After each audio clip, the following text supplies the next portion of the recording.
Sandrine Boissel, bonjour. Bonjour.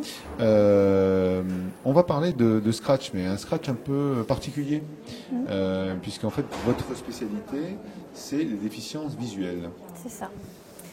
Donc, je travaille avec des jeunes qui sont déficients visuels de la 6e jusqu'à la terminale et qui doivent donc travailler en cycle 4 sur Scratch. Le problème, c'est que mes élèves ne voient pas ou très peu l'écran et travaillent en braille ou en gros caractères et ne voient pas la couleur non plus, ce qui pose un problème sur Scratch.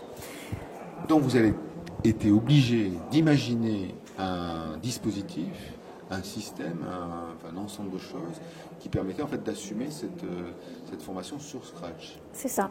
C'est ça. J'ai fabriqué un dispositif avec des Lego et puis une plaque aussi pour remplacer l'écran. Donc un substitut d'écran tactile où on peut sentir toutes les lignes pour savoir positionner Scratch ou un point ou un graphique, qui va permettre aux jeunes de réfléchir en amont à ce que veut le prof, qu'est-ce qu'il y a dans cet exercice, qu'est-ce qui est attendu de moi, comment je vais m'y prendre, qui va servir aussi cet écran, ce substitut d'écran va servir aussi quand on a fini son script et qu'on veut le relire.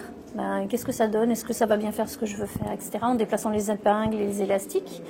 C'est aussi un support qui permet, après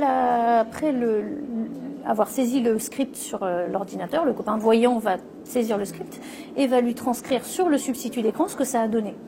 D'accord. Donc en fait, vous avez été obligé de concevoir un principe pas de navigation, mais en gros avec les Lego, vous les avez détournés, parce que Oui. la base c'est le Lego, mais ensuite vous avez rajouté des choses dessus.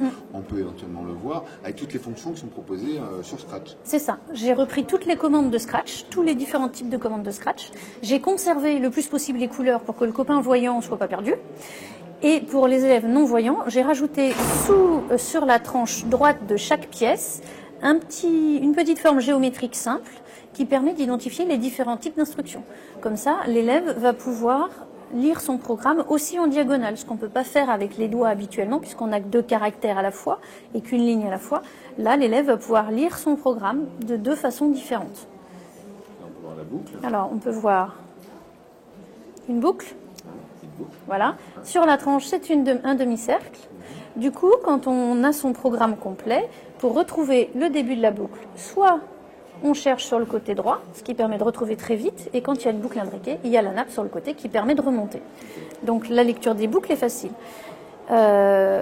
Toutes les pièces sont agrémentées donc de braille et de gros caractères, et certaines, comme là c'est une instruction à condition, donc il y a un petit cercle vert qui permet de dire qu'il va falloir rajouter un opérateur.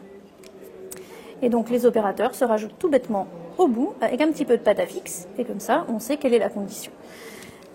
Donc les déplacements, eux, sont restés bleus, ils ont leur petit triangle de déplacement et ainsi de suite. Donc la pièce sans variable se présente comme ça, avec un petit trou, et l'élève peut insérer toutes les variables qu'il souhaite. Variables, chiffres, nombres, etc.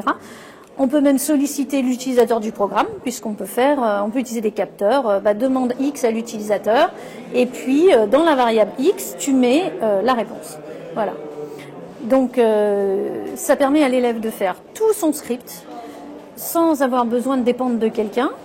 Voilà. Et puis ça permet aussi aux élèves voyants de comprendre ce qu'ils font. Ils sont plus en train de travailler par essai-erreur. Avant, c'était ça marche pas, je vais mettre 25, ça marchera mieux. Ou alors, mais si je rajoute une ligne à la fin, ça répare la bêtise, ça marche bien.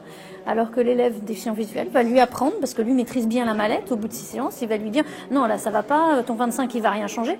Par contre, si tu regardes bien, tu vois ton instruction de déplacement.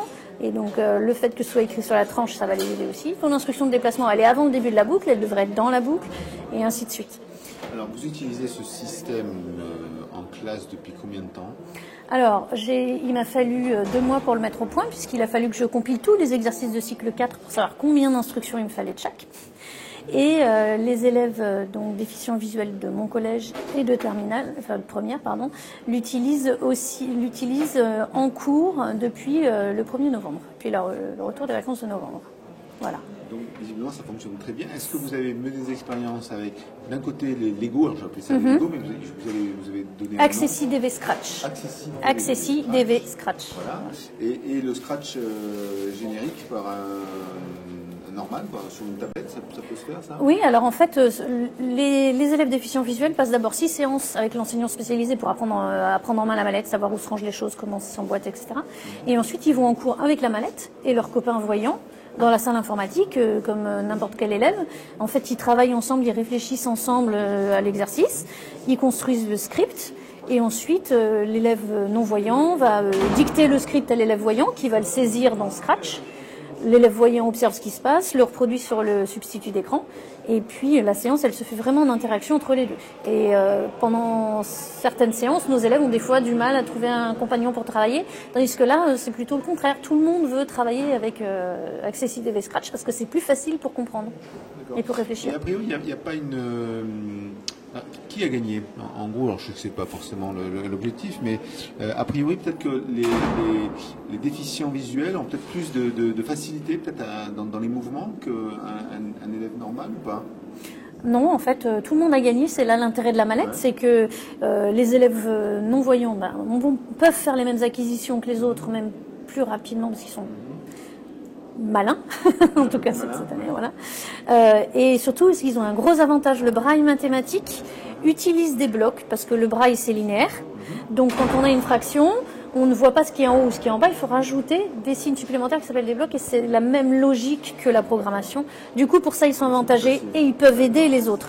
Et les élèves voyants sont gagnants, parce qu'en fait, le fait d'avoir le programme dans les mains, de pouvoir réserver un morceau, de ne pas le perdre, de pouvoir modifier plus facilement, de pouvoir comparer deux scripts. Si on met un début de script commun comme ça, on peut comparer terme à terme très facilement un programme.